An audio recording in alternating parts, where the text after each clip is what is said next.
dun, dun, dun, dun, dun.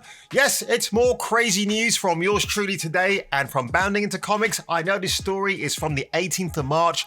Never covered it, but when I read into it, I thought, oh my God, another bad take from Disney. Complete virtue signalers. What am I talking about? So the Lightyear movie, the Buzz Lightyear movie, finally had to remove Buzz because they don't want to confuse anybody with the fact that Tim Allen is not on board with this. It is actually a younger version of Buzz Lightyear played by Chris Evans. Chris Evans is a pretty sound dude. He stands up for many rights, which is fine. I'm all for that.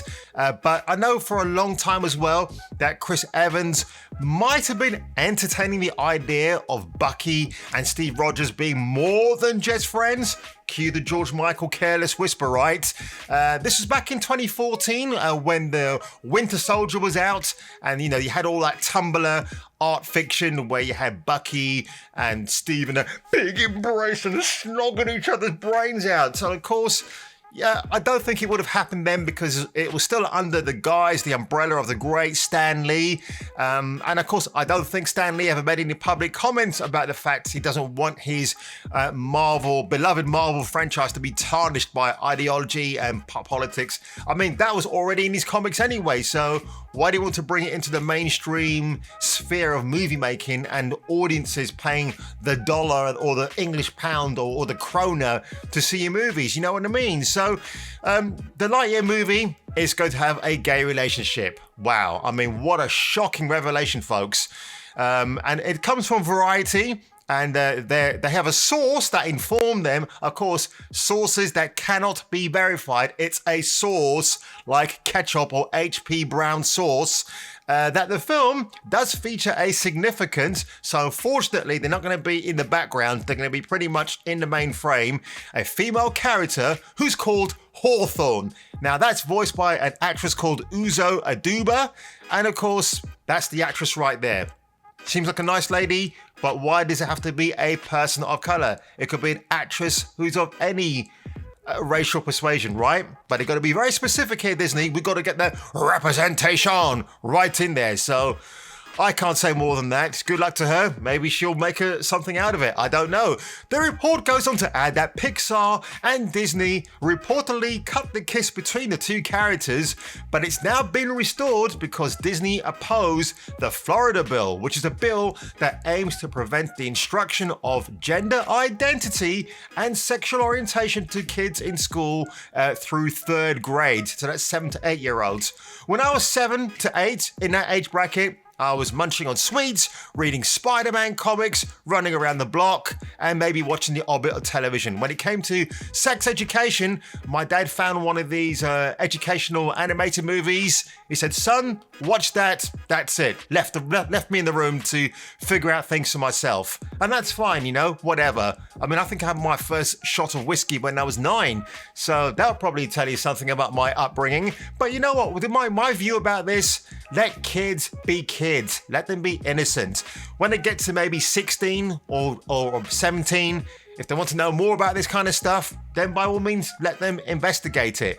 And that's all I can say on that one. But, people like Jason Momoa, he doesn't let his kids be anywhere near mobile phones or computers, anything electronic that can, expose the kids, his children, to things they shouldn't be knowing about, or they might get a tad too curious about and start asking the wrong questions. I don't blame the guy. Nostradamus predicted that at some point, maybe even Albert Einstein chimed in, I don't know, that would all be ruled by machines. And of course, I've said in one of my videos yesterday, you just see people walking around staring at their mobile phones all bloody day long. It's insane.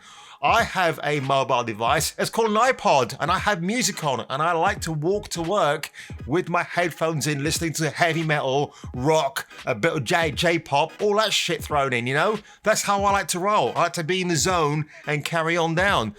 A scooper and regular pooper Grace Randolph, a woman who should be ignored by the way, claimed Lightyear would have substantial LGBT representation in November of 21. She wrote on TwitTwat, I know some of you are disheartened by the Eternals and its Rotten Tomato score, considering it features the first LGBT couple in the MCU. But don't worry, Disney isn't giving up. No, No, it's not.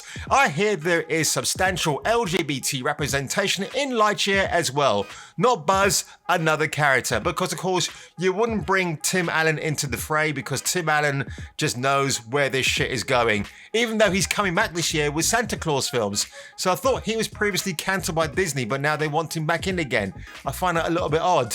Along with the claim that Disney previously cut and are now including a gay kiss in the film, Variety also cited anonymous sources, again not real, at Pixar claiming the alphabet content in their films had been cut.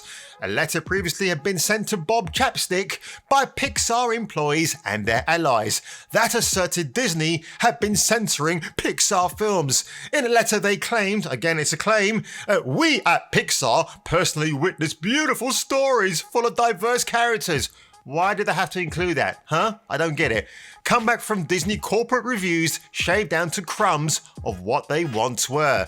Nearly every moment of overtly gay affection is cut at Disney's behest, regardless of when there is protest from both creative teams and executive leadership at Pixar. This reminds me of Naughty Dog when they were working on The Last of Us Part 2, that abomination, and there were people in the devs, amongst the devs, who didn't like where that game was going, that direction, not just with Joel being killed off, but the fact you had this Ellie and Dina relationship, which was fine, except for that part where Dina has the morning sickness, throws up, and then immediately snogs Ellie after. Like, who the hell does that? That's so weird. And of course, the character of Abby, let's not talk about that, please.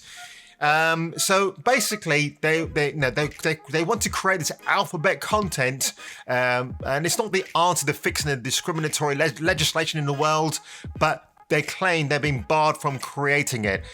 You know what? You can have inspirational content. You can have that. If you want to have that, fine. But just put it in a brand new IP. See, people will gravitate towards it rather than, but no, the lazy way is you take an established IP like the Toy Story universe and you want to bring the message in there. It's like when I went to see The Rise of Palpatine and towards the end you had this gay kiss between two females. I think you saw them fleetingly in the film and then they appeared at the end and then suddenly it's like, and I'm thinking, why did we need that? I sat there at the time thinking we didn't need that because we hadn't seen them before, like in a fully fledged scene where they were talking and you get to know them, and then maybe you might understand why they brought that little kissy moment at the end of the film. But they just appeared out of nowhere. But that's J.J. Abrams, that's Chris Terrio for you, isn't it? And whatever Chris Terrio touches turns to absolute dog shit. Variety claims, that's the third claim I've read so far, folks.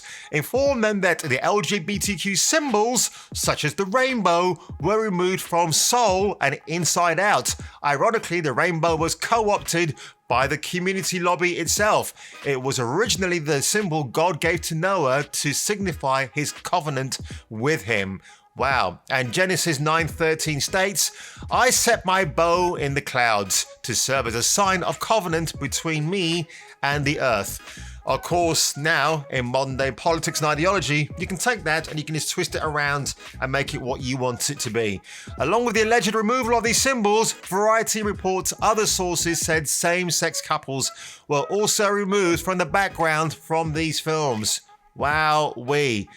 But I mean, you have to wonder, right, why they're protesting. The man does protesteth much, right?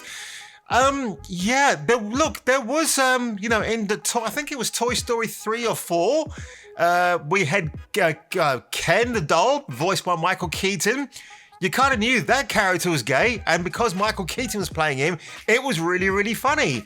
And I like that. I kind of laughed out loud because it allowed you to be intelligent and to understand, the undertones, the hidden narrative, what's going on with that particular character. People have always said Ken and Barbie were never a match. Ken was always gay. He was just too good looking to be with someone like Barbie, which is true.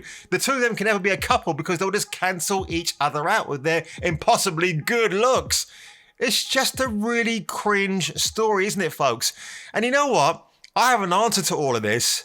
If you don't like this entertainment, pirate it. Go on the high seas, use BitTorrent, download these people's movies. It's the same thing with Lord of the Rings. I'll be talking about that in a short while. Just go and pirate those. Don't give these companies, these idiotic corporations, any of your money, folks. It ain't worth it. It definitely isn't.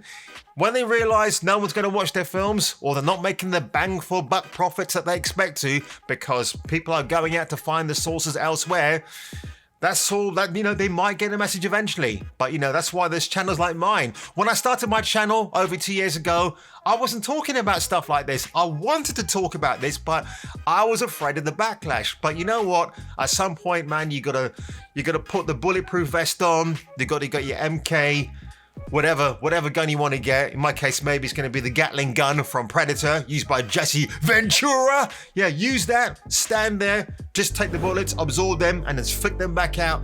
That's it. So folks, if you enjoyed this little video today, do me a big favor, don't forget to hit the like button, share this video, and whatever you do, subscribe, because if I were you, you want to see me on my next video.